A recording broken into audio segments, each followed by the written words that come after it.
नमस्कार। प्राइम समाचारमा स्वागत छ। म दृष्टिबाणी थिताल र म सरोज कोइराला। सुरु गरौँ अहिलेसम्मका प्रमुख समाचारबाट।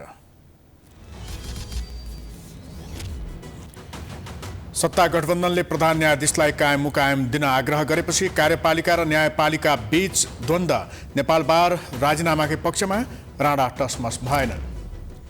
कांग्रेसको प्रदेश अधिवेशन सुरु, कतै झडप कतै स्थगित, सातै प्रदेशमा दुई समूह बीच कडा प्रतिस्पर्धा। तीनै तहको चुनावमा केन्द्रित हुन सभापति देउबाको निर्देशन। विधिवत रूपमा राज संस्था फर्काउने राजावादीहरूको उद्घोष। राप्रपाको एकता महाधिवेशनमा पनि भाँड भैलो। दुवै समूहले प्यानल बनाउन अझै सकेनन्। कोरोनाको तेस्रो लहरको त्रास बढ्दो, दलहरूको महाधिवेशन सभा सम्मेलन जस्ता कार्यक्रमले जोखिम बढायो। भारतमा ओमिक्रोन संक्रमित भेटिएसँगै नेपालमा आतंक। काठमाडौँमा जनघनत्व अनुसार आकाशे पुल निर्माण हुन सकेन। बनेका पुलको पनि व्यवस्थापनमा कमजोरी। दुर्घटनाको जोखिम बढ्दा पैदल यात्रीलाई शास्ति। वायु प्रदूषणका कारण भारतीय राजधानी दिल्लीका सम्पूर्ण विद्यालयहरू शुक्रबारदेखि अर्को सूचना नआएसम्म बन्द। दिल्ली विश्वकै प्रदूषित शहरको शीर्ष स्थानमा। र राष्ट्रिय क्रिकेट टिमका कप्तान मल्ल सहित 4 खेलाडीले नेपाल क्रिकेट संघलाई दोस्रो पटक स्पष्टीकरण बुझाए।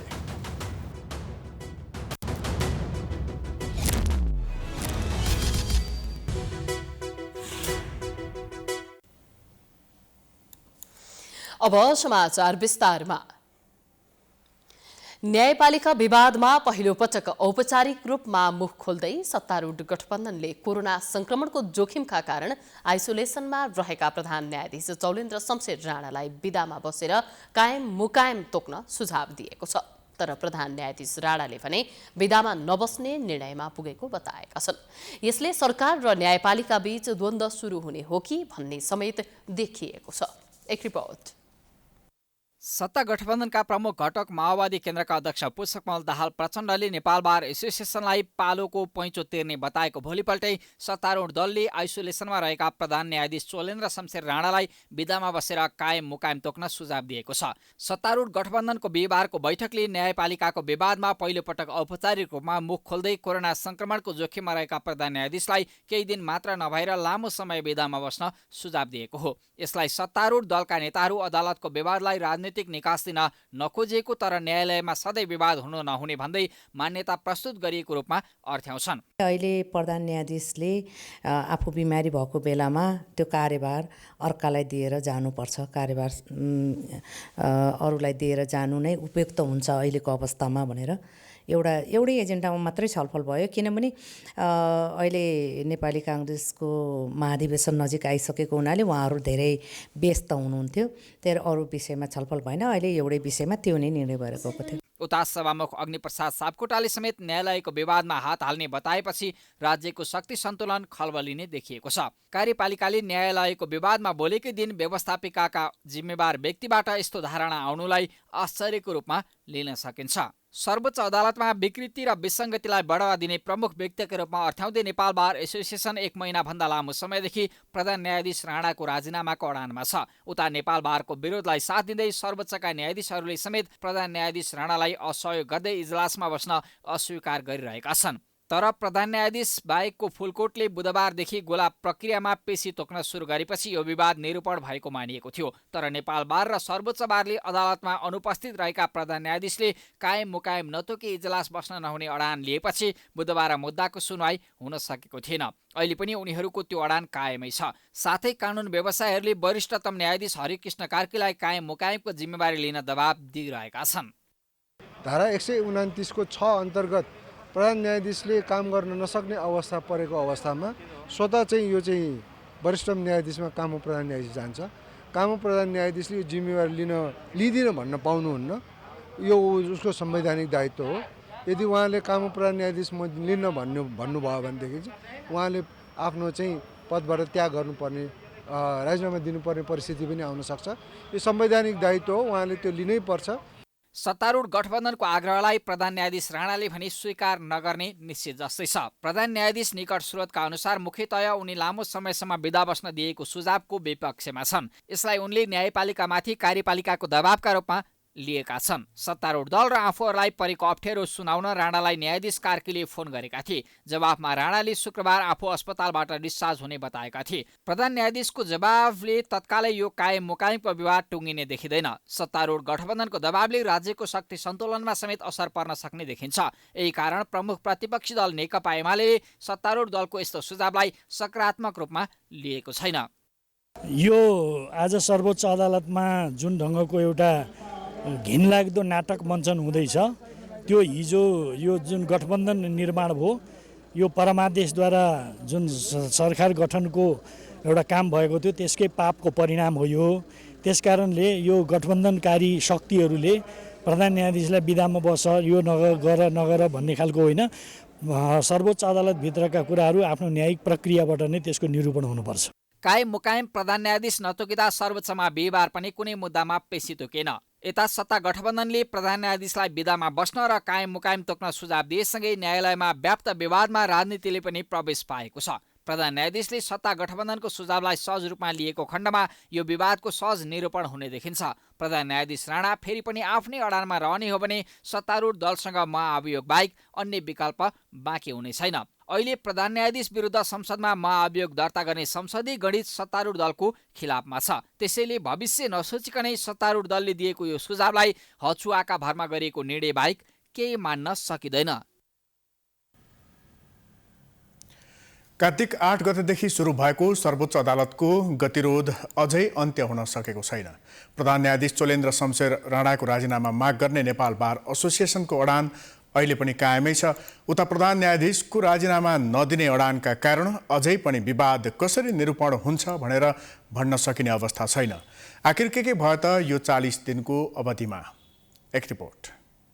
दशैं लगत्तै सर्वोच्च अदालतका न्यायाधीश हरिकृष्ण कार्कीको प्रतिवेदन सार्वजनिक भयो, जसमा अदालतमा मोलाएको भ्रष्टाचार र बिचौलिया हावी भएको कुरा उल्लेख गरिएको थियो।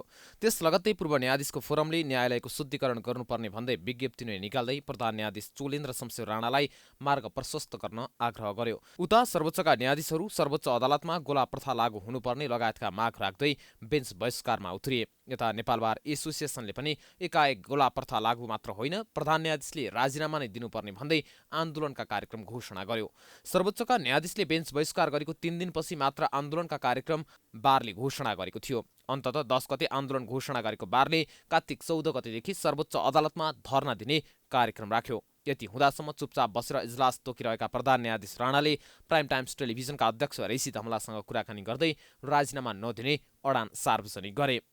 म संविधानको विधि र प्रक्रिया बमोजिमको प्रधान न्यायाधीश भएको हुँ। म कसैको निगाह र कसैको सद्भाव र कसैको सहयोगमा म भएको पक्कै होइन। त्यसले गर्दाखेरि मेरो बहिर्गमन पनि संविधानले नै विधि र प्रक्रिया निर्धारण गरेको छ। त्यसबाट जान मलाई मन्जुर छ। प्रधान न्यायाधीशले राजीनामा नदिने अडान राखेपछि झन आक्रोशित भएको बारले आन्दोलनलाई झन सशक्त बनाउने घोषणा गर्यो। यद्यपि उनीहरूको आन्दोलन सामान्य धरनामै सीमित भयो। तर धरना दिने क्रममा प्रहरीसँग रस्साकस्सी भएपछि बारले प्रधान न्यायाधीशलाई मुख्य प्रवेशद्वारमै रोक्ने गरी अगाडि बढ्यो, तर योजना असफल भयो। बारले निरन्तर सर्वोच्चको मुख्य प्रवेशद्वारमा धरना दिने कार्यक्रमलाई यथावत राख्दै प्रधान न्यायाधीशको राजीनामाको लागि नारा लगाइरह्यो।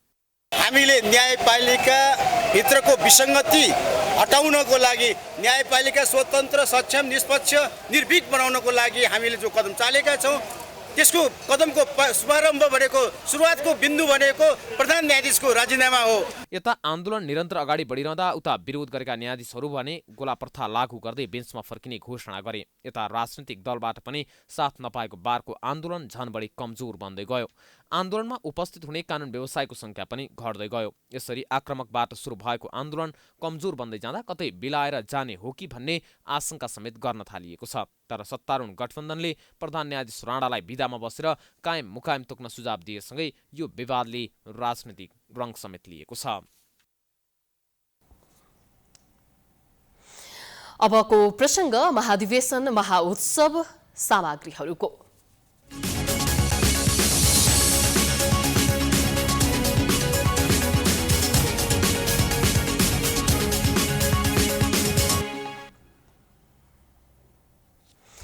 नेपाली कांग्रेसको 14औं महाधिवेशन अन्तर्गत आजदेखि प्रदेश अधिवेशन सुरु भएको छ। प्रदेश निर्वाचनमा सभापति शेरबहादुर देउबा र पूर्व महामन्त्री कृष्णप्रसाद सिटौला समूहबीच सहकार्य हुने भएको छ। प्रदेश 1 र बागमतीमा नेतृत्व बाँडफाँड सहित अन्य प्रदेशमा समीकरण गरेर अघि बढ्ने सैद्धान्तिक सहमति भएको हो। उता पौडेल पक्ष पनि प्रदेश सभापतिमा आफू निकट नेतालाई विजयी बनाउन लागि परेका छन्। एक रिपोर्ट। नेपाली कांग्रेसको 14औं महाधिवेशन अन्तर्गत बिहिबारबाट प्रदेश 2 बाहेक बाँकी सबै प्रदेशमा अधिवेशन सुरु भएको छ। प्रदेश निर्वाचनमा सभापति शेरबहादुर देउबा र पूर्व महामन्त्री कृष्णप्रसाद सिटौला समूहबीच सहकार्य भएको छ। कांग्रेसमा पहिलो पटक प्रदेश कमिटी बन्न लागेको हो। मुलुक संहितामा गएको 6 वर्ष पुगिसक्दा पनि कांग्रेसले प्रदेश संरचना बनाएको थिएन। 14औं महाधिवेशन अघि कांग्रेसले प्रदेश अधिवेशन गर्न लागेको छ। अधिवेशनले 7वटै प्रदेशमा प्रदेश कमिटी चयन गर्नेछ।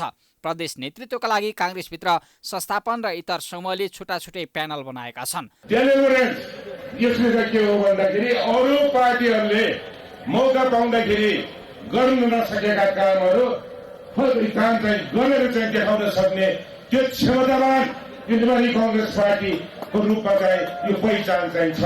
उनीहरूको संविधानलाई आफ्नो ढङ्गले लेख्न चाहन्थे, तर नेपाली कांग्रेस मुलुकमा संघीयता, लोकतन्त्र, मानव अधिकार र संसदीय शासन प्रणालीलाई स्थापित गर्न चाहन्छ। हाम्रो एजेन्डामा मेरो सहमत नहुँदा संविधान बनेन। प्रदेश 1 मा पूर्व महामन्त्री कृष्णप्रसाद सिटौलाको उम्मेदवारीलाई संस्थापन समूहले समर्थन गरेको छ। सिटौला समूहबाट कांग्रेस झापाका पूर्व सभापति उद्धव थापा उम्मेद्वार बन्दैछन् भने वरिष्ठ नेता रामचन्द्र पौडेल समूहबाट केन्द्रीय सदस्य गुरु घिमिरे र प्रदेश 1 का संसदीय दलका नेता राजीव कोइराला सभापतिका आकांक्षी छन्।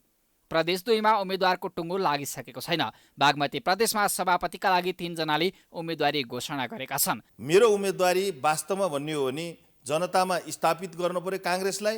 कांग्रेस जनजनमा हरेकको मनमनमा कि कांग्रेसको आवश्यकता अनिवार्यता रहेछ, कांग्रेस नै अन्तिम सत्य रहेछ भन्ने बनाउनको लागि, जगाउनको लागि यो 13 जिल्लाको भूगोललाई व्यापक रूपमा चाहिँ के छ कांग्रेसको विचारलाई प्रवाह गर्नको लागि म उम्मेदवारीको तयारी गरे हो। यो मेरो व्यक्तिगत घोषणा होइन। संस्थापन समूहबाट कांग्रेस मकवानपुरका सभापति इन्द्र बानिया, पौडेल समूहबाट जगदीश नरसिंह केसी र सिटौला समूहबाट भीमसेन दास प्रधान उम्मेद्वार बनेका छन्। यो निर्वाचनले के गरेको छ भने हामी सबैलाई एउटा जिम्मेवारी पनि थपेको छ। त्यो जिम्मेवारी भनेको के हो भने हामी पार्टीको विचारलाई जनतासम्म लिएर जाने हाम्रो जिम्मेवारी हो।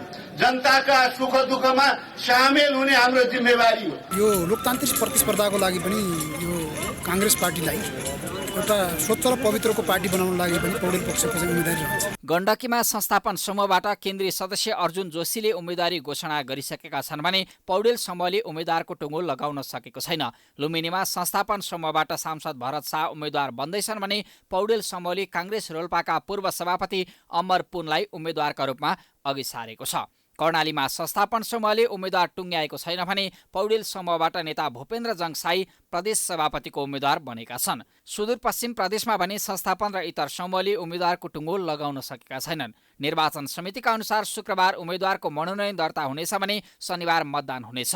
प्रदेश अधिवेशनका लागि प्रदेशसभा निर्वाचन समितिबाट निर्वाचित प्रदेश महाधिवेशन प्रतिनिधि र केन्द्रीय महाधिवेशन प्रतिनिधि मतदाता रहने कांग्रेस विधानमा व्यवस्था छ।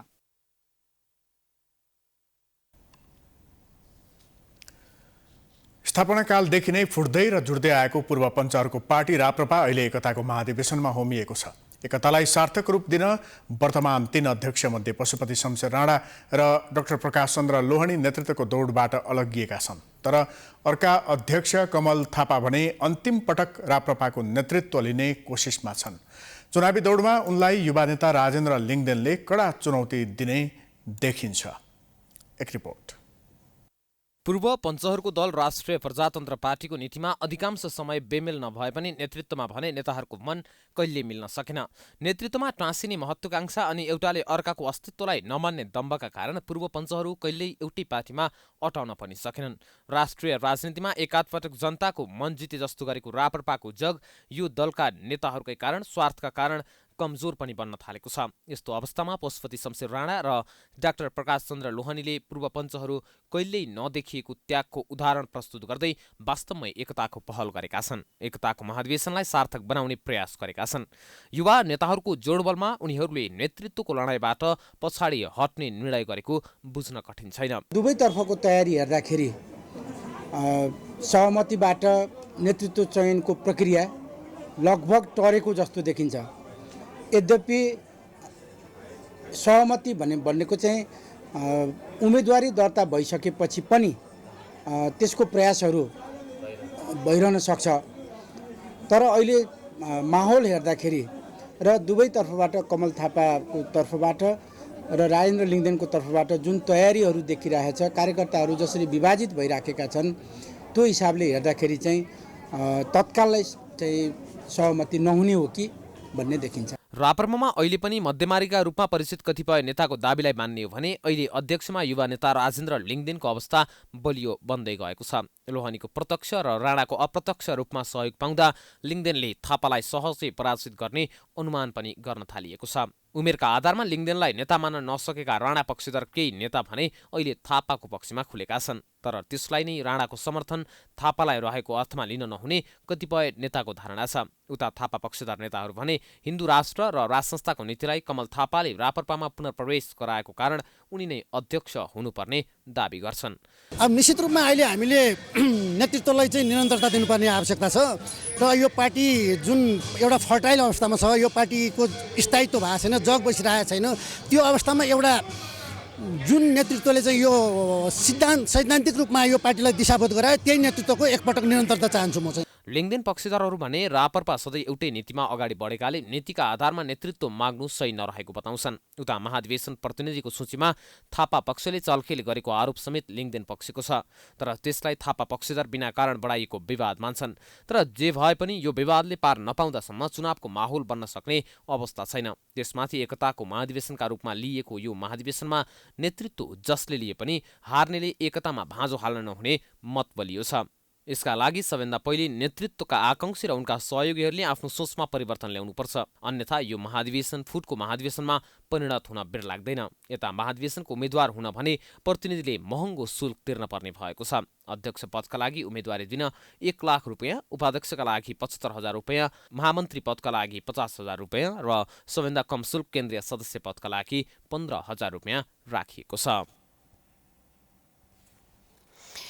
राप्रपाको महाधिवेशनको सन्दर्भमा आज हामीले कार्यकर्तासँग अब कस्तो नेतृत्व चाहनुहुन्छ भनेर सोधेका छौं। के भन्छन् त उनीहरू, हेरौं आजको आम विचारमा।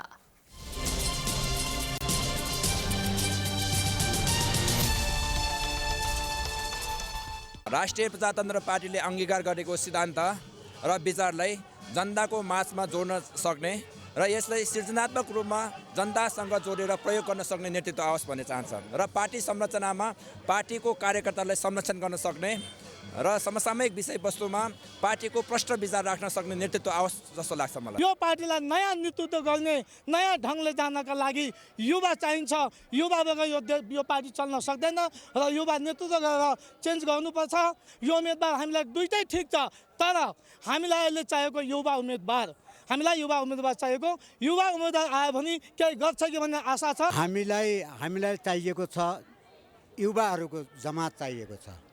युवाहरू हाम्रो लागि यो राष्ट्रिय प्रजातन्त्र पार्टीको जुन राष्ट्रिय प्रजातन्त्र पार्टीको मूल्य र मान्यता छ, जो चाहिने सिद्धान्त छ, त्यो लागू गर्ने लडाकुको लागि हामीलाई युवा चाहिएको छ। हामीलाई रगतको खोलो बगाएर मात्र हिन्दू राष्ट्र र अनि तब यो देशमा चाहिने प्रजातन्त्र तब कायम हुन्छ। गणतन्त्रले निम्ति आएका यी 20औं चुनौतीहरू कसले सामना गर्ने, देशमा भइरहेको अहिले यो राष्ट्र संस्थाप्रति उल्लासमय वातावरण बनिरहेको अवस्थामा र अब त्यो क्यास कसले गरेर यो राष्ट्रिय प्रजातन्त्र पार्टीलाई शीर्ष स्थानमा पुर्याउने, जनताको प्रत्यक्ष दुःख र सुखमा साथ दिन सक्ने नेतृत्वलाई व्यक्तिलाई नेतृत्वमा पुर्यायौँ भनेपछि मात्रै हाम्रो पार्टीको भविष्य रहन्छ। नेतृत्व योग्य आओस्, अलिकति अन्तर्राष्ट्रिय राजनीति बुझेको व्यक्ति आओस्, म त्यो चाहन्छु है। मुख्य कुरो यहाँ मैले के भेटेँ भनेदेखि चाहिँ अलिकति राप्रपामा षड्यन्त्रहरू मात्रै हुन्छ भने जस्तो त्यस्तो बुझेँ। त्यो चाहिँ नि हाम्रो लक्ष्यमा हाम्रो जुन एजेन्डा छ राजा सहितको हिन्दू राष्ट्र भन्ने, त्यो एजेन्डामा हामीलाई पुग्न नदिने एउटा चाहिँ षड्यन्त्र हो मात्रै भन्ने म सम्झन्छु। अब अहिले युवा पुस्तामा एकदम जोस जाँगर देखिरहेको छ। अब पुरानो पुस्ताले पार्टीलाई अलिकति लान सकेनन् भनेर एउटा आरोप लागिरहेको अवस्थामा अब युवा पुस्ताकै लागि अलिकति महत्त्व दिउँ कि जस्तो लाग्छ मलाई चाहिँ।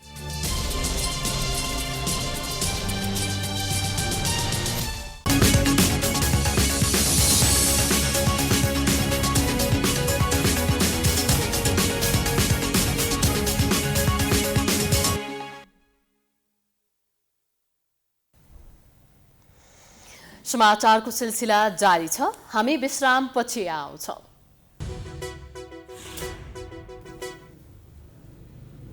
विश्रामपछि स्वागत छ। अब बाँकी समाचार। नेकपा एमालेका नवनिर्वाचित उपाध्यक्ष युवराज गेवालीले आफ्नो पार्टीप्रति जनताको आकर्षण निरन्तर बढ्दो रहेको दावी गरेका छन्। रिपोर्टर्स क्लब नेपालले बिहिबार काठमाडौँमा आयोजना गरेको साक्षात्कारमा बोल्दै उनले एमाले नै आगामी निर्वाचनपछि पनि पहिलो दल बन्ने र बहुमत ल्याउने दावी गरे। उपाध्यक्ष गेवालीले फेरि पनि वामपन्थीहरू बीच एकताको आवश्यकता रहेको औल्याए। त्यस्तै उनले कमी कमजोरी सच्याएर एमाले अब सशक्त भएर अघि बढ्ने पनि दावी गरे। गेवालीले नेपालको राजनीतिमा एमाले मुख्य भूमिका निर्वाह गर्नुपर्ने भएकाले आफूहरू सोही अनुसार तयारीका साथ अघि बढेको पनि धारणा राखे। हार्दिकता साथ कुनै पनि चर्को आवाज त्यहाँ कुनै कार्यकर्ताहरूको बिचमा आपसी झगडा वैमनस्यता कहीँ कतै पनि भएन, तपाईँहरूले देख्नु पनि भएन। असाध्यै हार्दिकतापूर्ण वातावरणमा, शान्तपूर्ण वातावरणमा व्यवस्थित ढङ्गले महाधिवेशन सम्पन्न भएको छ र यसर्थ प्रतिस्पर्धा र सहमति दुवै आधारमा नेतृत्व छनौट भएको एउटा नयाँ विशेषता पनि हो। उनले महाधिवेशनमा कतिपय छुटेकालाई 10% मनोनिततर्फ ल्याउने जानकारी दिए।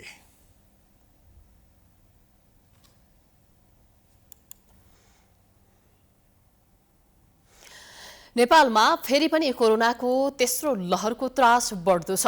विश्वका कतिपय देशमा तीव्र गतिमा फैलिरहेको कोरोना भाइरसको उत्परिवर्तित स्वरूप ओमिक्रोनले बिस्तारै नेपाल नजिक आउँदैछ। दक्षिण कोरिया र खाडीका केही मुलुकलाई चपेटामा पारिसकेको यो भाइरससँगै कोरोनाप्रति बढ्दो लापरवाहीका कारण जोखिमको दर बढ्दो छ। महाधिवेशन, सभा, सम्मेलन जस्ता लाखौं मानिसको भिड जम्मा पारेर राजनीतिक दलले समेत तेस्रो लहरलाई निम्तो दिइरहेका छन्। एक रिपोर्ट। नेकपा एमालेले आफ्नो भर्खरै सम्पन्न 10औं महाधिवेशनमा 10 लाख भन्दा बढी मानिस उतारेको बताउँदै मक्ख पर्छ। काठमाडौँमा जारी राप्रपाको महाधिवेशनमा पनि हजारौंको भिड जम्मा भएको छ। राजनीतिक शक्ति प्रदर्शनमा कोरोना महामारीको सम्भावित तेस्रो लहरप्रति भने उनीहरूले आँखा चिम्लिएको देखिन्छ। राजनीतिक दलको यो भिडमा सहभागी सबै कोरोना संक्रमण मुक्त नै छन् त?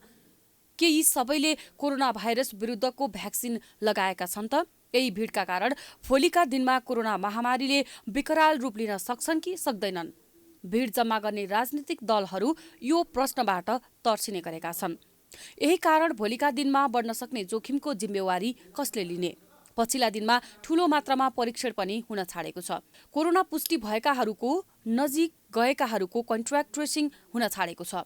संख्यात्मक रूपमा कोरोना संक्रमण कमी देखिए पनि समुदायमा लुकेर बसेका कयौं संक्रमितका कारण महामारीको जोखिम कायमै छ। तर आम नागरिकलाई भिडभाड नगरौं, जनस्वास्थ्यको मापदण्डको पालना गरौं भन्ने राजनीतिक दलहरू नै यसको ठाडो उल्लङ्घन गरिरहेका छन्।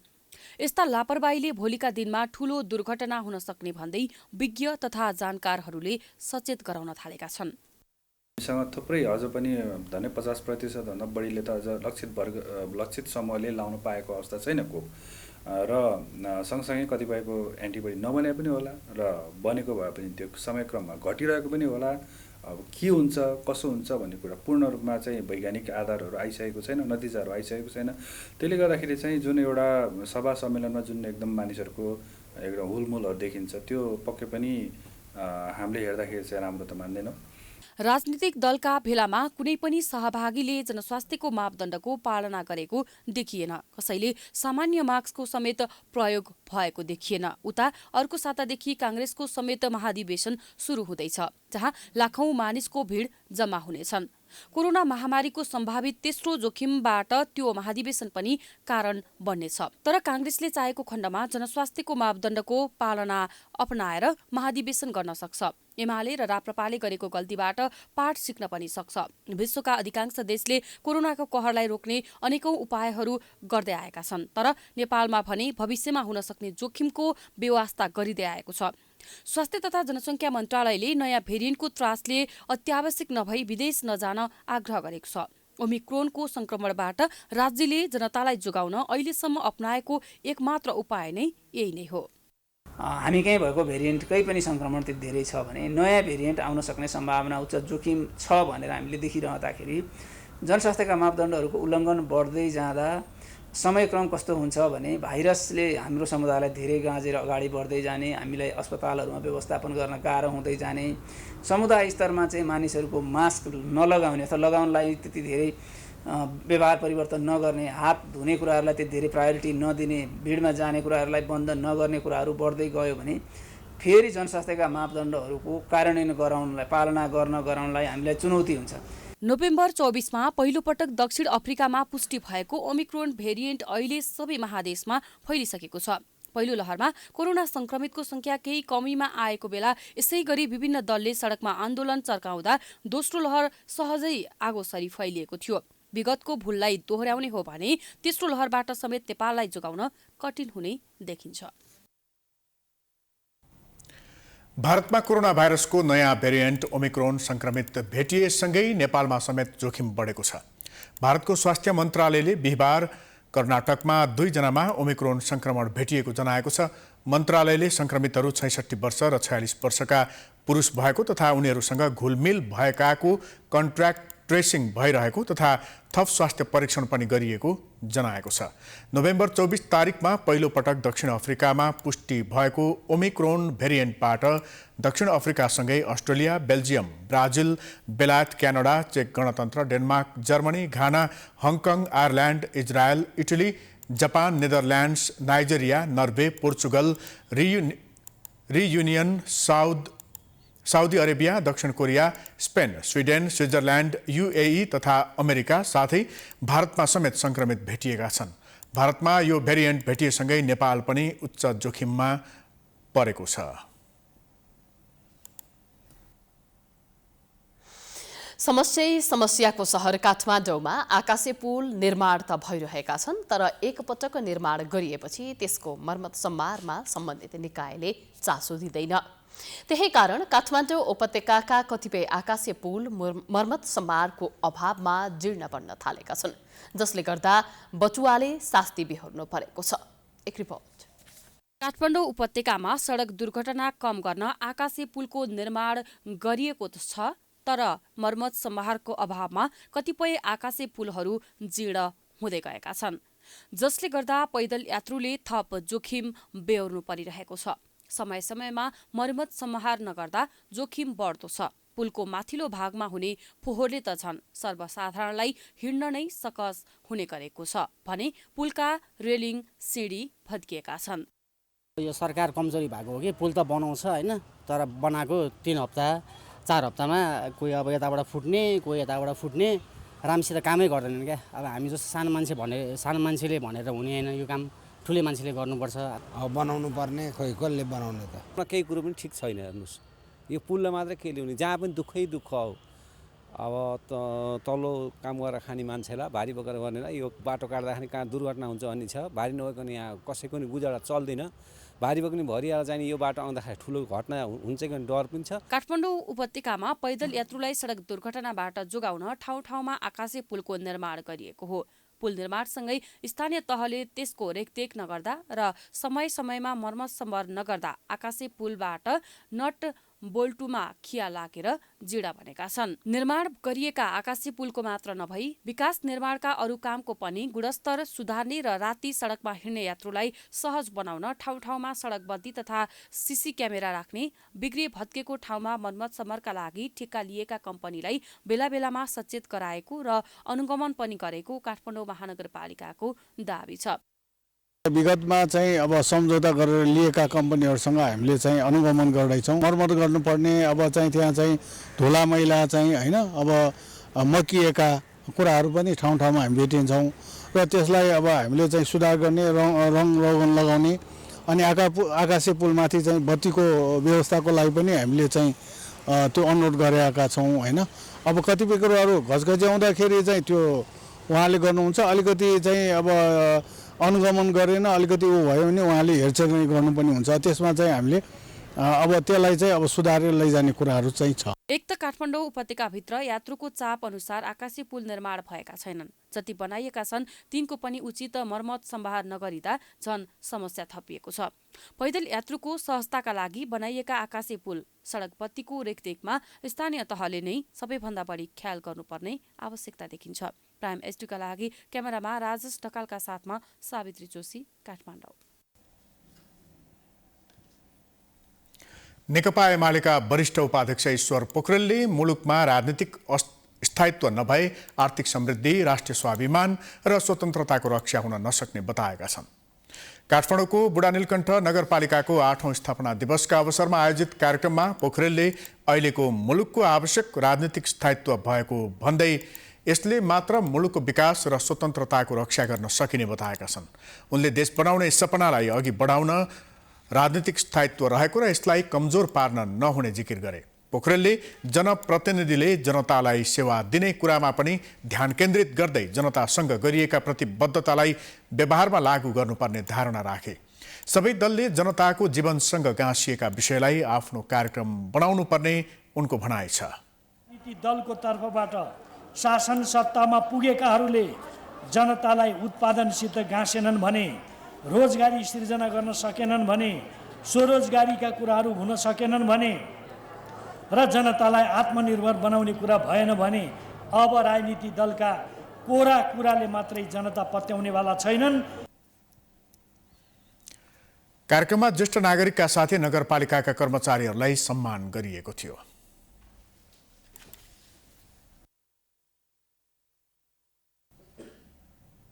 समाचारको सिलसिला अझै जारी छ। हामी विश्रामपछि आउँछौँ।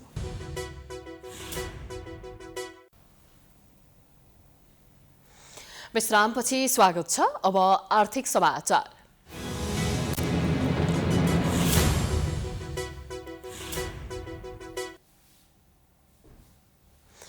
नाडा अटोमोबाइल्स एसोसिएसन अफ नेपालले आगामी मङ्सिर 22 र 23 गते हुने साधारण सभा तथा अधिवेशनबाट नयाँ नेतृत्व चयन गर्दैछ। सहमतिको प्रयास जारी रहे पनि अर्को कार्यकालका लागि अटोमोबाइल व्यवसायीहरू प्यानल बनाएरै चुनावी मैदानमा प्रतिस्पर्धामा उत्रिएका छन्। एक रिपोर्ट। अटोमोबाइल व्यवसायीको छाता संगठन नाडा अटोमोबाइल्स एसोसिएसन अफ नेपालको निर्वाचनको मिति नजिकिएसँगै अध्यक्षका प्रत्याशीद्वय ध्रुव थापा र करण कुमार चौधरी चुनावी दौडमा व्यस्त देखिएका छन्। ठूला व्यापारिक घराना नै दुई पक्षमा विभाजित भएपछि यसपटक नाडाको चुनाव प्रतिस्पर्धात्मक हुने देखिएको छ। यद्यपि वर्तमान अध्यक्ष कृष्ण प्रसाद दुलालले अन्तिम समयसम्म सहमतिकै प्रयास जारी रहने बताएका छन्। प्रयासका बावजुद सहमति नभएको खण्डमा मङ्सिर 22 गते साधारण सभाको उद्घाटन र 23 गते निर्वाचन हुनेछ। उद्योगी व्यवसायीको छाता संस्था नेपाल उद्योग वाणिज्य महासङ्घको नेतृत्वमा पुग्ने भर्याङको रूपमा नाडाको साधारण सभालाई उपयोग गर्ने चलन छ। त्यही अनुरूप महासङ्घको राजनीति सुरक्षित गर्ने दाउमा पनि अटोमोबाइल्स व्यवसायीहरू लागेको देखिन्छ। आगामी कार्यकालका लागि ध्रुव थापा मफसलबाट नाडाको नेतृत्व हत्याउने प्रयासमा छन्। राजधानीमा एक कार्यक्रम गरेर कर्पोरेट हाउसको कब्जाबाट नाडालाई निकाल्ने र साना तथा मझौला व्यवसायीको प्रतिनिधित्व सुनिश्चित गर्ने लक्ष्यका साथ चुनावी मैदानमा होमिएको बताउने थापालाई केही ठूला घरानाले पनि साथ दिएका छन्। टायर ट्युब लुब्रिकेन्ट्स यो अब यस्तै गरी इम्पोर्टर डिस्ट्रिब्युटर एकदमै यङ व्यवसायीदेखि लिएर एकदमै अब के अरे 40-50 वर्षदेखि अटोमोबाइल सेक्टरमा काम गरेका व्यवसायीहरू महिला समेत त्यसमा हाम्रो टिममा समावेश हुनुहुन्छ, जसले गर्दा एउटा टिमलाई भोलिको अटोमोबाइलको भोइस के हो भन्ने कुरा हाम्रो टिमले एड्रेस गर्नेछ। अध्यक्षका अर्का प्रत्याशी करण चौधरीले पनि आफ्नो प्यानलको घोषणा गरिसकेका छन्। ठूला विक्रेता समूहको साथ चौधरीलाई छ। अटोमोबाइल व्यवसायीले भने नाडाको सबै तहलाई बलियो बनाउनु पर्ने धारणा राख्दै त्यसको लागि सकभर सहमतिमै नेतृत्व छनौट होस् भन्ने आफूहरूको चाहना रहेको बताएका छन्। भोलिको दिनलाई चाहिने नाडा सबैको साझा नाडा बनाउनुमा एउटा जुन टिम हामीले बनाउने जमर्को कसेका छौँ, मलाई लाग्छ यो जुन चेन्ज देशले खोजेको छ। नाडाको निर्वाचनमा करिब 3200 मतदाताले 17 जनालाई मतदान गर्नेछन्। सुरुमा अध्यक्ष र बाँकी 16 जना सदस्यको रूपमा चयन हुनेछन्। 16 जना सदस्यबाट उपाध्यक्ष, महासचिव, सचिव, कोषाध्यक्ष सहितका पदाधिकारी चयन हुनेछ। प्राइम टाइम्स एसडी का लागि क्यामेरामा आशिष खनालका साथ हरिशरण नेउपाने, काठमाडौँ। अब अन्तर्राष्ट्रिय समाचार।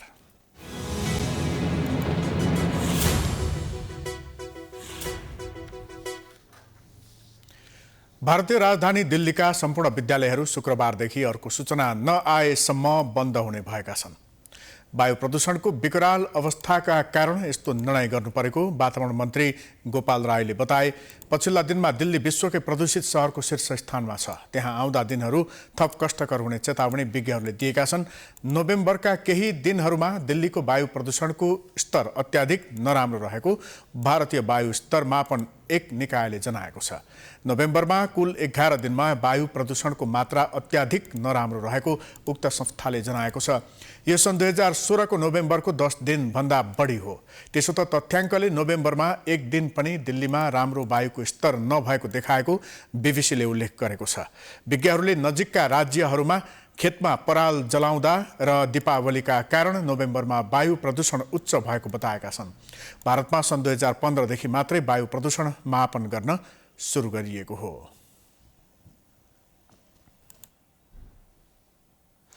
अब खेलकुद समाचार।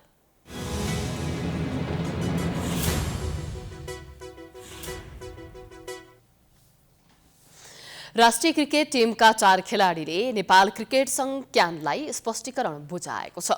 राष्ट्रिय टिमका कप्तान ज्ञानेन्द्र मल्ल, उपकप्तान दिपेन्द्र सिंह ऐरी, सोमपाल कामी र बलर कमल सिंह ऐरीले स्पष्टीकरण बुझाएका हुन्। क्यानका कार्यवाहक सचिव प्रशान्त विक्रम मल्लले खेलाडीले दोस्रो पटक स्पष्टीकरण बुझाएको र त्यसमा अध्ययन गर्न बाँकी रहेको बताएका छन्। क्यानले 4 खेलाडीसँग दोस्रो पटक स्पष्टीकरण मागेको हो। खेलाडीको स्पष्टीकरण चित्त बुझ्दो नआएको र क्यानलाई नै दोषी देखाएको कारण फेरि स्पष्टीकरण मागिएको क्यानले जनाएको छ। सेन्ट्रल कन्ट्र्याक्टको विषयमा आफू खुसी मिडियामा अभिव्यक्ति दिएको कारण देखाएर खेलाडीसँग स्पष्टीकरण मागिएको हो।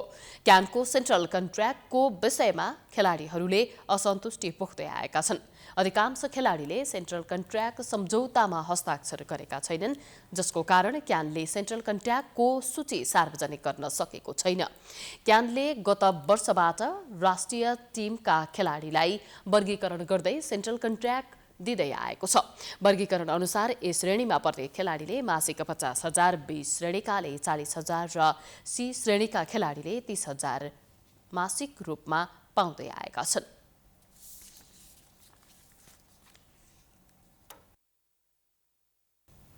हामी समाचारको अन्त्यमा आइपुगेका छौं। जाँदा जाँदै प्रमुख समाचार पुनः एकपटक। सत्ता गठबन्धनले प्रधान न्यायाधीशलाई कायम मुकायम दिन आग्रह गरेपछि कार्यपालिका र न्यायपालिका बीच द्वन्द्व। नेपाल बार राजीनामाकै पक्षमा, राणा टसमस भएनन्।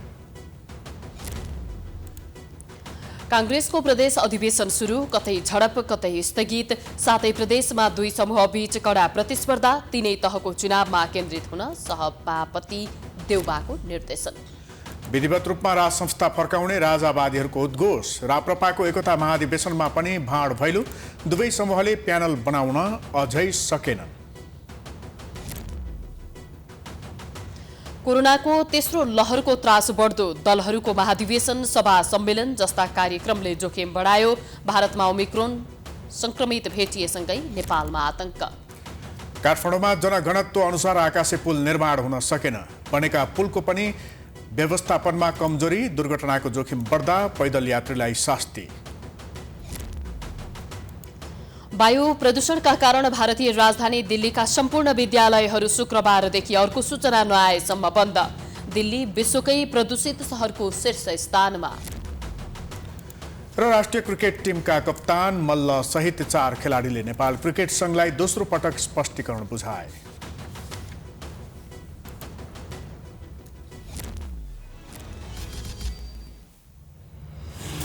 प्राइम समाचार अहिलेलाई सकियो। यसपछिको प्रस्तुति जनता जान्न चाहन्छन् ऋषि धमलाको साथमा। हेर्दै गर्नुहोला प्राइम टाइम्स टेलिभिजन। नमस्कार।